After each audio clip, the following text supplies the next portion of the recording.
महायुतीत बंडखोरांचं आव्हान आहे, काय सांगा? तुम्हाला एक गोष्ट सांगतो, कोणीही बंडखोरांना त्या ठिकाणी निवडून देणार नाही.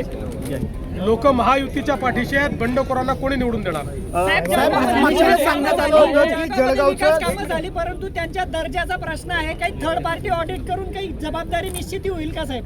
अशा प्रकारे जर कुठे दर्जाचा प्रश्न असेल तर त्याची सुधारणा निश्चित केली जाईल, पण केवळ आरोपाकरता आरोप असतील तर मात्र त्याच्याकडे लक्ष दिलं जाणार नाही. साहेब, मागच्या वेळेस सांगण्यात आलं होतं की आपण पण इथं घराणेशाहीचं दिसून येते. अनेक उमेदवार जे त्या नेत्यांच्याच घरातले स्वतः म्हटले होते सर, असं आहे की महाराष्ट्रात भारतीय जनता पक्षाने एक पॉलिसी ठेवली होती, त्या अंतर्गत आम्ही हा निर्णय केला आणि जवळजवळ सगळीकडे आम्ही अशा पद्धतीनं कुठलेही नवीन उमेदवार दिले नाही.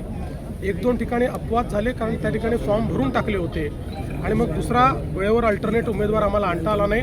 असं केवळ 2च ठिकाणी घडलेलं आहे, बाकी ठिकाणी आम्ही हे केलेलं नाही. सांगण्यात आलं की जळगावचे सिंगापूर होणार आहे, मात्र आपण जवळच्या शिरपूरची बरोबरी करू शकलो नाही. जळगाव शहरातील जी उपनगर आहेत त्यांची जी परिस्थिती आहे ती आजही जैसे थे आहे. मला एक सांगतो, मी सिंगापूर वगैरे कधी म्हणत नाही. आपलं जळगाव हे आपलं जळगाव आहे, आपली संस्कृती वेगळी आहे. जे काही घडलं जळगावमध्ये ते आमच्या काळातच घडलं आहे आणि पुढच्या 5 वर्षामध्ये विकसित जळगाव आपल्याला करायचं आहे. अजित पवारांना की तुम्हाला वीर सावरकरांचे विचार पटत नसतील तर तुम्ही लांब राहा किंवा तुमच्याशिवाय पण विचार. पण मला असं वाटतं की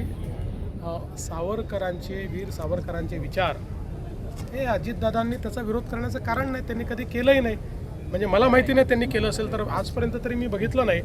पण हे आमची भूमिका ही पक्की आहे की वीर सावरकरांचा विरोध हा आम्हाला मान्य नाही.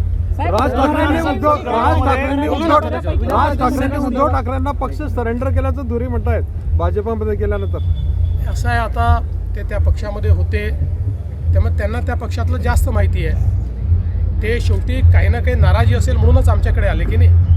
त्यामुळे ती जी त्यांची भावना आहे ती अनेक लोकांची भावना आहे. एक सांगतो,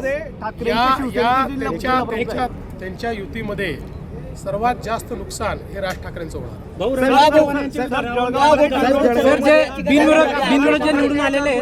असं आहे की रवींद्र चव्हाणांनी त्या विधानावर स्पष्टीकरणही दिलेलं आहे, दिलगिरी व्यक्त केलेली आहे.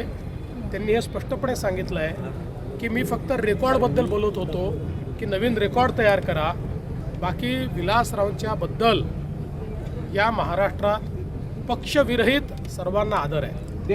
त्यामुळे विलासरावांच्या स्मृती कोणी पुसणार नाही, कोणी पुसू शकत नाही. आम्हाला सगळ्यांना आदर आहे.